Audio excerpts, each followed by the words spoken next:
जय हिंद दोस्तों आज हम एक इम्यूनो सप्रेस्ड ड्रग के बारे में सीखने वाले हैं। यह जो ड्रग है यह आपका इम्यून सिस्टम को सप्रेस करके मतलब दबा करके अपना कार्य करता है। यह जो इम्यूनो सप्रेशन ड्रग है इसकी जो मूल कॉम्पोजिशन होती है वह आपको एज़ोथियोप्रिन होता है। तो आज हम इसी एज़ोथियोप्रिन जो ड्रग आती है उसके बारे में सीख रहे हैं। यह जो एज़ोथियोप्रिन है यह तो आपका दवा का मूल नाम है, बट अगर हम इसके कुछ पॉपुलर ब्रांड नेम्स की बात करें तो उसमें आपको एजोरान टेबलेट और एजा प्योर टेबलेट है। तो ये दो इसके पॉपुलर ब्रांड्स हैं, बट जो एजोरान टेबलेट है वह कुछ ज़्यादा ही पॉपुलर है। आप इजीली इसको एजोरान के नाम से परचेज करके प्रयोग में ले सकते हैं। यह जो एज़ोथियोप्रिन टेबलेट है यह कॉमनली आपको 50 मिलीग्राम और साथ ही साथ 100 मिलीग्राम की अलग अलग स्ट्रेंथ में आपको मिल जाती है, बट सबसे ज़्यादा जो एज़ोथियोप्रिन 50 मिलीग्राम वाली टेबलेट है वह बहुत ही ज़्यादा रिकमेंड किया जाता है। तो अब हम वीडियो में आगे बढ़ते हैं और जानते हैं कि यह जो एजोरान टेबलेट है इसको किस किस कंडीशंस को ठीक करने के लिए जो डॉक्टर्स हैं वह रिकमेंड करते हैं। तो जैसा कि वीडियो के शुरू में हमने जाना कि यह आपका एक इम्यूनो सप्रेशन ड्रग है, मतलब इम्यून सिस्टम को सप्रेस करके अपना कार्य करता है। तो इसका प्रयोग खास तौर पे उस बीमारी को ठीक करने के लिए किया जाता है जिसमें व्यक्ति के इम्यून सिस्टम को दबाना होता है।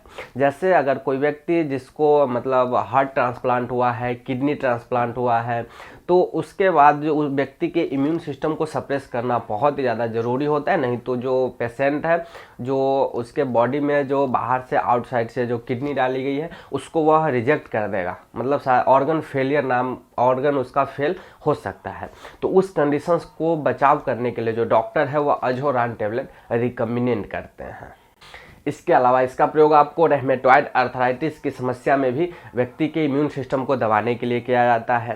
साथ ही साथ कोई और कंडीशंस जिसमें व्यक्ति के इम्यून सिस्टम को दबाना बहुत ही ज़्यादा ज़रूरी है, जैसे अगर हम कोई एक दो कंडीशंस ले लें, यदि कोई जैसे डायबिटिक पेशेंट वगैरह और वो बहुत लंबे समय से डायबिटीज़ की गोली वगैरह खा रहा है, तो एक वक्त के बाद व्यक्ति के व्याधि पे जो एंटी डायबिटिक ड्रग है वह असर दिखाना बंद कर देती है। तो उसके बाद जब डॉक्टर्स कोई अलग टेबलेट्स रिकमेंड करते हैं तो उसके साथ आपको हो सकता है तो डॉक्टर को इम्यूनो सप्रेशन ड्रग भी आपको रिकमेंड करें, क्योंकि वहाँ पे व्यक्ति के इम्यून सिस्टम को जब तक सप्रेस नहीं किया जाएगा तब तक व्यक्ति के बॉडी पे उस ड्रग का बेहतर इफेक्ट देखने को नहीं मिलेगा। और इसके अलावा जो ट्रांसप्लांट वगैरह होती है जैसे हार्ट, किडनी, लीवर, तो इस सब में तो व्यक्ति को दिया ही जाता है ताकि व्यक्ति को ऑर्गन फेल की समस्या ना हो।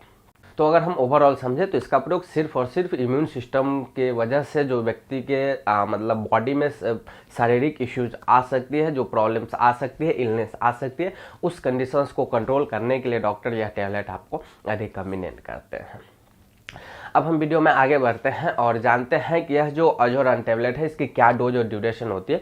तो वैसे इसकी डोज और ड्यूरेशन जो है वह कंडीशंस के हिसाब से दिया जाता है और साथ ही साथ व्यक्ति का जो इलनेस है उसके आधार पर भी डिपेंड करता है। बट फिर भी अगर किसी एडल्ट व्यक्ति को रिकमेंड किया जाता है तो उसे 50 मिलीग्राम की एक टेबलेट सुबह और एक टेबलेट शाम का खाना खाने के बाद रिकमेंड किया जाता है। और कुछ केसेस में डॉक्टर्स आपको दिन में 3 बार भी लेने की सलाह दे सकते हैं। तो वह टोटली आपके कंडीशंस के ऊपर डिपेंड करता है और इसे कितने लंबे समय तक लेना है तो यह डॉक्टर ही से डिसाइड करेंगे कि व्यक्ति को कितने लंबे समय तक इसे दिया जाना चाहिए। और अब वीडियो में हम आगे बढ़ते हैं और जानते हैं इस एजोरान टेबलेट के साइड इफ़ेक्ट्स के बारे में।